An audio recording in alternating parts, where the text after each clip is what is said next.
آج فلسطین سے اٹھنے والی آوازوں سے کسی کی نیند پر فرق نہیں پڑتا، کسی کی نیند خراب نہیں ہوتی۔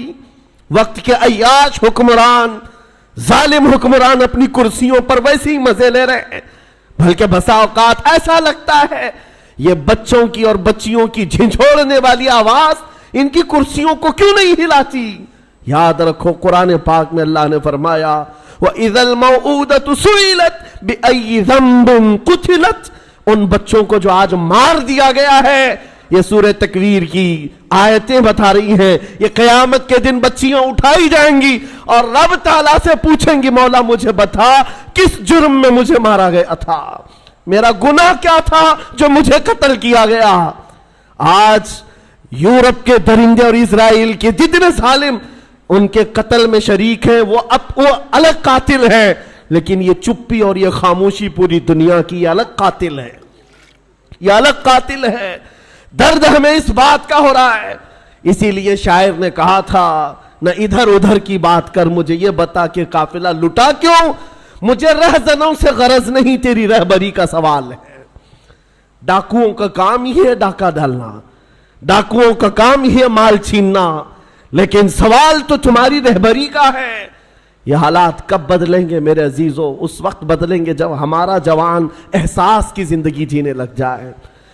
آج ہمیں افسوس ہے اور المیہ ہے، ہم ان ظالم حکمرانوں کے خلاف آواز اٹھاتے ہیں جن کے عیش میں کوئی کمی نہیں ہوتی آج، لیکن ان کو کوس کر کے بول کر کے آپ کو ایسا لگتا ہے یہاں کیا ہونے والا ہے؟ ہونے والا یہ ہے، آپ کو ہم نصیحت کر رہے ہیں، اللہ نے آپ کو جو منصب دیا آپ تو عیاش نہ بنو، آپ تو اس طرح کی بے حسی کی زندگی نہ گزارو، لاپرواہی کی زندگی آپ تو نہ گزارو۔ کبھی دسترخوان پر بیٹھے ہو، نرم غذائیں کھا رہے ہو اور تمہارے بھائیوں اور بہنوں کے چیخنے کی آواز آئی تو کیا یہ نرم غذائیں تمہارے حلق سے اترتی ہیں؟ کوئی ماں تڑپ رہی ہو سامنے تو کیا یہ نرم غذائیں تمہارے حلق سے تڑپ گزرتی ہیں؟ جب کھانا حلق سے نہیں جاتا تو میں ان نوجوانوں سے پوچھتا ہوں آج بھی رات بھر نکڑ پر بیٹھ کر کے تم جو عیاشیاں کر رہے ہو، تمہاری پوری رات جو گیم میں گزر جاتی ہے، انٹرنیٹ پہ گزر جاتی ہے، تمہیں اس درد کا احساس کب ہوگا؟ آشیانہ لٹتا چلا گیا اور اب بھی اگر احساس نہیں آیا تو کب آئے گا؟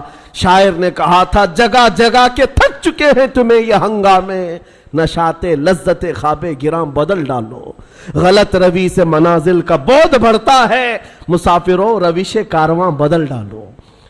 یہ جس طرح کی زندگی گزارنے کے ہم نے اسلوب بنائے ہیں، آج کیا یہ المیہ نہیں ہے؟ کروڑوں کی تعداد ہونے کے بعد ہر ایرا غیرہ نتو کھیرا آنکھ دکھاتا ہے، ہر کتا ہم پر بھونکنے لگتا ہے۔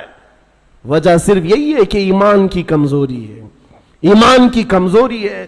نبی پاک صلی اللہ تعالیٰ علیہ وسلم سے بڑھ کر کے تمہارے پاس دروازہ کون سا تھا جہاں اگلوں نے بھی عزت پائی، پچھلوں نے بھی عزت پائی؟ ساری عزت کا دار و مدار میرے مصطفیٰ کے قدم تھے۔ اور آج کل ملا کر کے میں اپنی گفتگو کو آخری درجے پر لاتا ہوں یہ کہتے ہوئے سب سے بڑا حساس اس دنیا میں کوئی تھا جو درد کا احساس کرتا تھا تو وہ آمنہ کا لال مدینے کا تاجدار، جس کے بارے میں میرے امام نے کہا تھا جو نہ بھولا ہم غریبوں کو رضا، یاد اس کی اپنی عادت کیجئے۔ حضور پاک صلی اللہ تعالیٰ علیہ وسلم پر آج کیا گزرتی ہوگی، تمہیں اندازہ ہے اس بات کا؟ حضور اکرم صلی اللہ علیہ وسلم نے فرمایا اگر تمہارے تلووں میں کانٹا بھی چبھ جائے تو اس کا درد مجھے بھی ہوتا ہے۔ یہ امتیوں کے بارے میں حضور کا فرمان ہے، اور جہاں اس نبی کے ان امتیوں کو جو ہمیشہ بیت المقدس کی حفاظت کے لیے اپنی جان وقف کر چکے، جب کاٹا جا رہا ہو، مارا جا رہا ہو، ٹکڑوں میں بدل دیا جا رہا ہو، نبی پاک صلی اللہ تعالیٰ علیہ وسلم پر کیا گزرتی ہوگی؟ آپ یہ سوچتے ہوں گے مدد کیوں نہیں آتی؟ مدد آئے گی، لیکن یہ امتحان کی گھڑی ہے، پوری دنیا کو دیکھا جا رہا ہے اس میں کتنے پیوریٹی والے ہیں، اخلاص والے کتنے ہیں اور کتنے صرف تماشا دیکھنے والے ہیں، یہ بھی دیکھا جائے گا۔ کربلا کا میدان جس طرح امتحان کی گھڑی تھا، اسی طرح آج کا دور بھی امتحان کا وقت ہے، یہ سارے مومنین کو دیکھا جا رہا ہے۔ ہونا تو یہ چاہیے جب ہمارے گھر سے جنازہ نکلتا ہے تو غم اتنا ہوتا ہے کہ بندہ توبہ کر لے، مولا میرے بھی جانے کا وقت قریب آ جائے گا۔ جب موت دیکھتا ہے انسان گھبراتا ہے، ڈرتا ہے اور توبہ کر کے باز آتا ہے۔ اور آج اتنے بڑے بڑے حادثے دیکھ کر کے اگر کوئی نہیں سدھرتا تو پھر اس کے سدھرنے کی امید بھی نظر نہیں آتی۔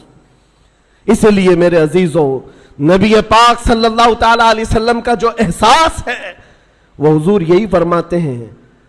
حضور نے فرمایا، حدیث پاک ہے، من اصبح منا من لم یہتم بامرنا فلیس منا، جو اس حال میں صبح کیا کہ میری امت کے بارے میں کچھ سوچا نہیں، وہ میری امت میں سے نہیں ہے۔ کتنے ہیں ہم میں سے جو صبح کرتے ہیں اور رسول اللہ کی امت کے بارے میں کہتے ہیں؟ آپ کو پتا ہے نبی پاک صلی اللہ تعالی علیہ وسلم نے یہ بھی فرمایا، جس نے میری امت کی مغفرت کی دعا کر دی میری شفاعت اس پر واجب ہے۔ حضور کی امت کے لیے صرف دعا بھی کرتا ہے تو حضور فرماتے میری شفاعت ہے اس پر۔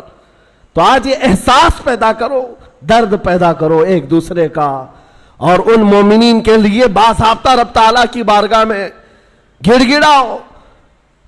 دعا مومن کا ایک ہتھیار ہے۔ جب احساس کے دل کے ساتھ اللہ کی بارگاہ میں پکارا جاتا ہے تو عرش الہی بھی ہل جاتا ہے اور دعائیں باریاب ہوتی ہیں اور مدد ضرور آئے گی۔